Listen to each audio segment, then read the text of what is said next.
Purple Darts is a unique Shaw Brothers martial arts film because it is unreleased.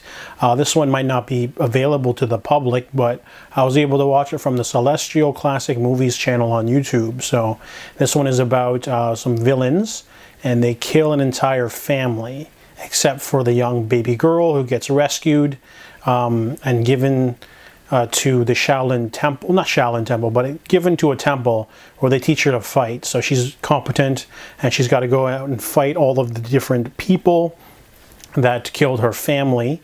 And the first thing that happens is she bumps into an old hero while they're on a carriage, and then she later meets the son of a man she just killed, and he wants to kill her, but he will allow her to have a revenge first.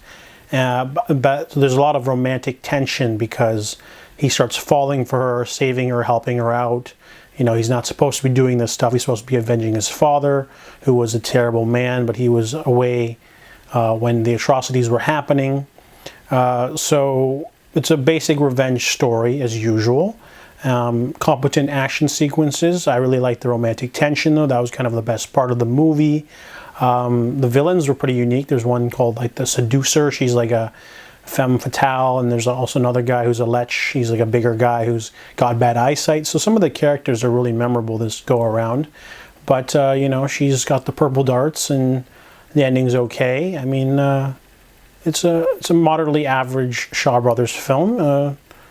Worth checking out on YouTube if you can find it. I give it a 5.5 out of 10. Mission Impossible, 1971, not the TV show or the Tom Cruise films, is a 1971 Shaw Brothers martial arts film, also an unreleased one.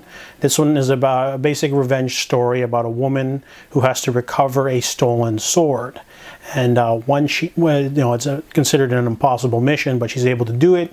However, she ends up being killed, and then she turns into a ghost, and then she haunts the main villain. It's a very awkward switch. This movie is like on crack or something, because it starts off as your basic action adventure story with her having to recover the sword, everyone trying to get it back, and her fighting a whole bunch of people. It's very basic, very normal, simple, what you've seen before. But then she suddenly dies, turns into a ghost, and haunts him. So it's like a half martial arts movie, half horror, and then she ascends to heaven. And it's a really strange story. I can see why the movie was unreleased, but it just didn't really sit well with me. I didn't like it. The first half was okay. It wasn't anything amazing, but the second half was just too strange. It almost felt like they ran out of story because the haunting stuff takes so long, and then like her going to like ascendancy is really long too. The movie's just really weird, and I can see why they didn't release it. I give Mission Impossible a 3 out of 10.